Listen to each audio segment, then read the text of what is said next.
Hey there, and welcome back to the Virtual Cafe for another coffee convo about business finances. I'm your host, Kerry Zarb, and I am joined by Kim White. We invite you to join us at our table with your favourite brew. Let's pull up our chairs and get into today's episode. Come on, let's go. It's coffee time. Happy Easter, Kim. Oh, thanks, Kerry. Happy Easter to you. Do you know what I'm going to have for Easter, Kim? What are you going to have, Kerry? I am really looking forward to toasted hot cross buns with my morning coffee. Ooh, I'm coming to your house, Kerry. Mm-hmm. And I don't know if you know this trick, Kim, but if you do them in the air fryer under the grill, then the bottom stays soft, but the top gets toasty and it's nice and warm and the butter melts. Oh my goodness. So I'll be back in a minute, Kerry. I'm really hungry now. Were you booking a flight, Kim? I'm booking a flight so I can come over and have hot cross buns with you. In the cafe, yay! In the cafe. Well, Kim, we probably should get into today's episode. Easter is an exciting time for those that like hot cross buns or Easter eggs. And we do want to speak about all of your eggs in one basket. Ooh, is this your Easter basket, Kerry, or is this your business basket? Well, it just so happens that it's Easter time and eggs go in a basket, and it just seemed quite fitting to speak about those eggs in the basket in our business. Oh, I can't wait to hear this, Kerry. Well, Kim, what comes to mind for you when you think about your business and your clients, and then you've got this beautiful selection of Easter eggs in front of you, and then you've got the baskets? Or do you have one basket? Kerry, this brings up in my head my board that has all of my clients on stickies that are Easter egg colors.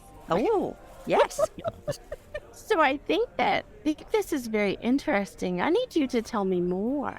Well, I think of it like this, Kim, and I was challenged with this a little while ago, and I realised this is an international podcast, so I will speak internationally for a moment.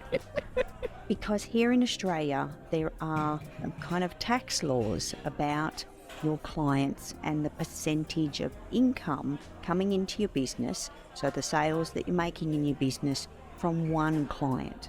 There's a limit because there's things out there. Here, there's a thing out there called personal services income tax, and it's a much higher tax rate that your business can fall under if you have one client that you're servicing.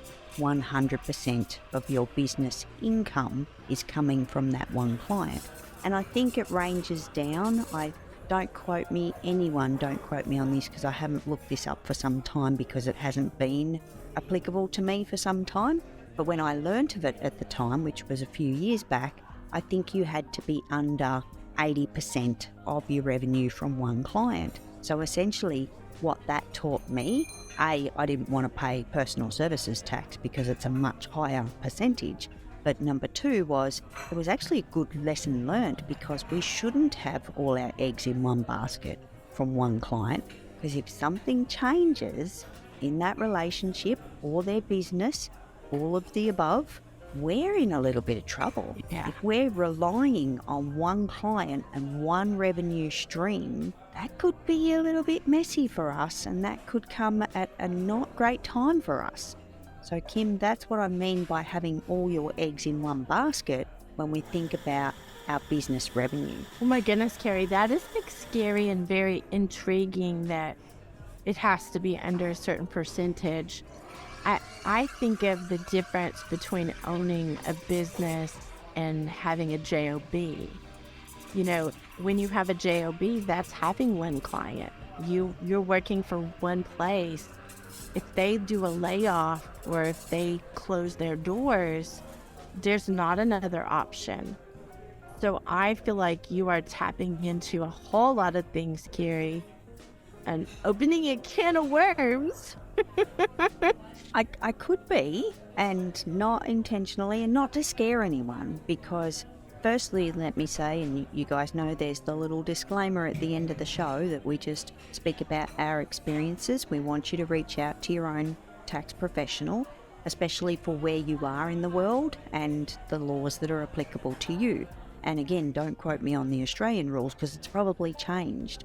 But I do know that in business it is a very smart position to be in, to not have all your eggs in one basket. Kim, do you need another coffee? I do, Kerry. Okay, why don't we just take a quick break, rest our voices, grab that other cup, and we'll be right back.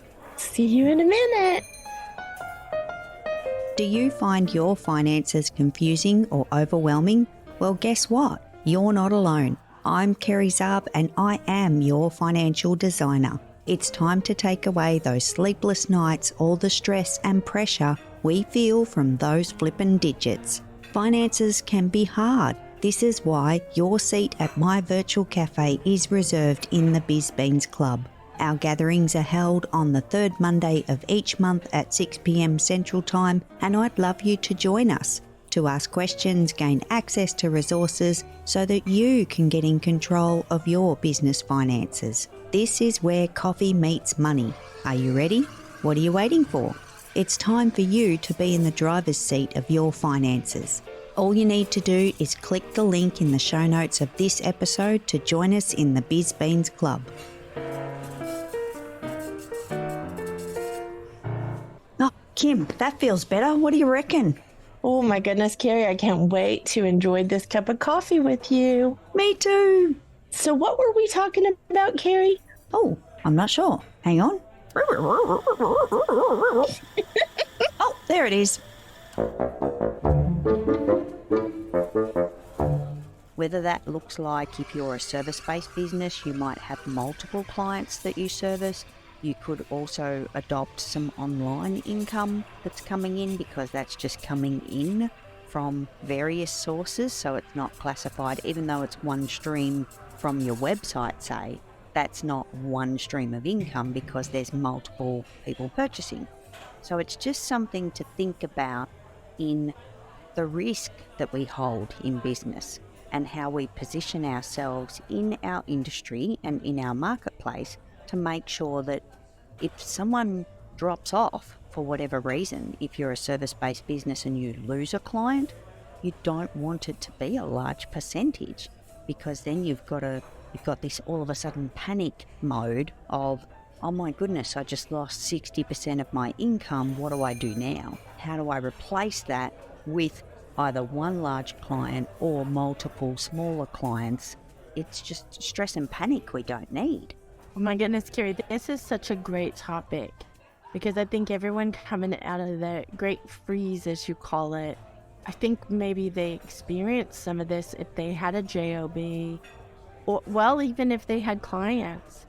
Everybody kind of had a shutdown moment, I feel like, with the isolation and the, all of that. So, Kerry, this is a huge topic. And Kim, to that point, I was one of those people as well. My business came to a grinding halt by 80% in a matter of a week because all of my no one knew what to do.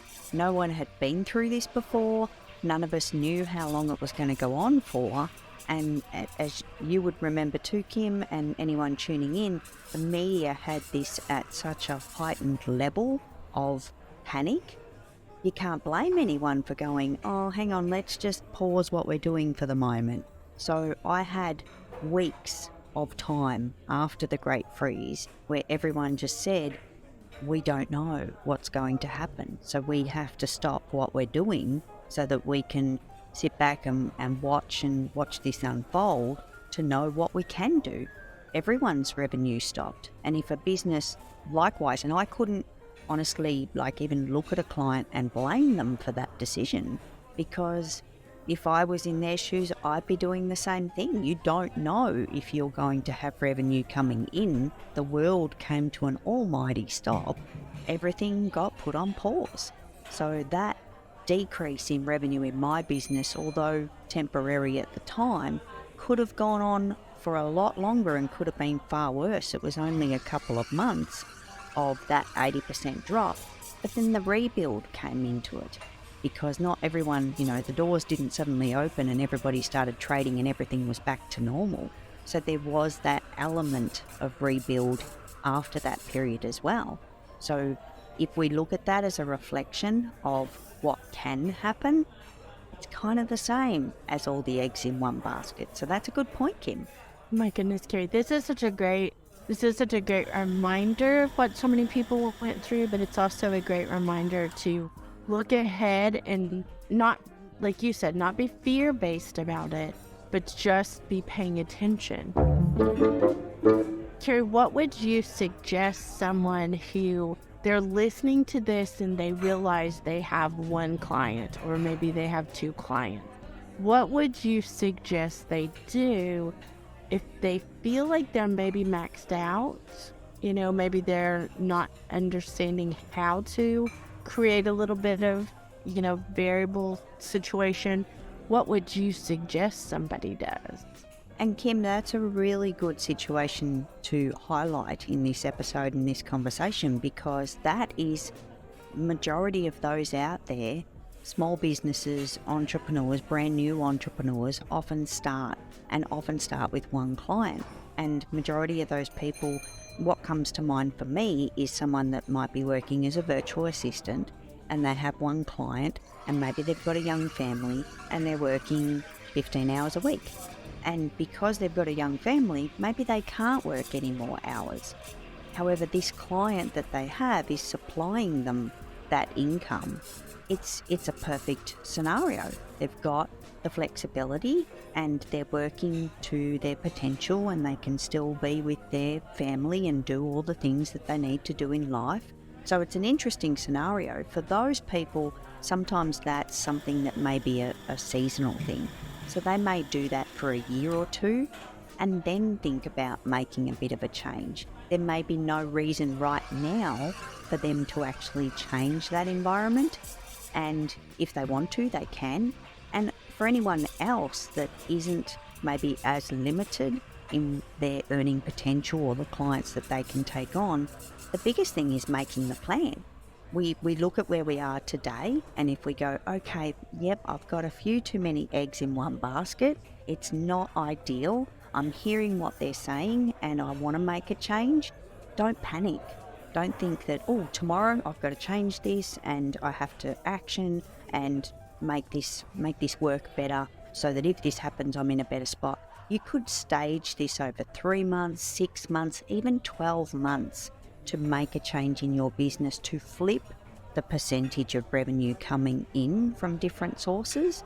I don't want anyone to think that this is something that has to be done overnight, but certainly kind of ignoring this conversation may not be the answer, but just start to think about how you can work this into your business to make yourself a little bit more comfortable and have a lower level of risk should a business not want your services anymore or actually close their doors and not be able to have your services anymore. So there's a few options there, Kim, that I would recommend, and each individual needs to look at their own circumstances. And yeah, I don't want anyone to panic, but if you want to make a shift, make a plan. I like that, Kerry. I like the planning part a lot because, sometimes we want to rush out and do something instantly, and that can cause us more problems than if we slow down and just get it mapped out. Yeah, exactly. Well, Kim, do you have any other thoughts on this topic? Well, Kerry, you sparked something that I just want to ask another question about, and that is, should someone have all of their business eggs in one basket called a bank? Should it just be one account? Oh, that's a spicy loaded question, Kim. And do you know what? I think everyone's going to have their own opinion on this, and there's been a lot of talk of banks in news spaces of late, and I don't want to ignore that, but at the same time, I'm not one to hit the panic button. However, when it comes to your bank account, my personal preference is, and actually practice what I preach, is I don't have all of my money in one bank. I have 2 other banks that I use that really are just for holding funds. It's not large amounts, but it's just It's our little backup. And I'll tell you why, Kim, because here in Australia, we've had multiple occurrences before the Great Freeze, after the Great Freeze, where a bank's ATM system or their card system just stops working. There'll be just a random day that turns up out of nowhere where you can't access your money electronically. Online banking systems go down. So that's why I have my money in 3 different places, just in case. Because if I need to buy something or I urgently need to pay a bill and my bank system isn't available for whatever technical glitches that they're having, I need to access funds. So it's good just to have a little stash somewhere else for an emergency like that. But for anyone out there, you make your own choices. You know, if you are comfortable with who you've got your money in the bank with and you are okay with that, if you're thinking you might want to have a little backup plan, maybe choose another banking institution just for those emergencies. But yeah, I think everyone needs to, again, it's about that risk that we hold as business owners, and we kind of have to make our own decisions. Good advice there, Kerry. Thank you. You're welcome. And I can't wait for my Easter basket, just saying. Oh, I love Easter baskets. I love bunny rabbits. Oh my goodness, when you scroll on social media and you see the little rabbits in the field and kids going to do Easter egg hunts. Oh, that's one of my all-time childhood favourite memories of searching through the grass for the Easter eggs. Now I don't know if I'd do it. I'd be a little bit worried about bugs and spiders and all of the things crawling around. I can't wait to get my Easter basket. I'm sure my husband is making me one, right? No. I'm sure he is. Well, Kim, thank you for hanging out in the virtual cafe for today's conversation. It's always great to spend time with you. And have a great week, Kerry. You too. Thanks for joining us in the virtual cafe. You can follow the show to be notified of future episodes, and if you're enjoying this podcast, we encourage you to leave a rating or personal review. Until next time, happy biz beans to you.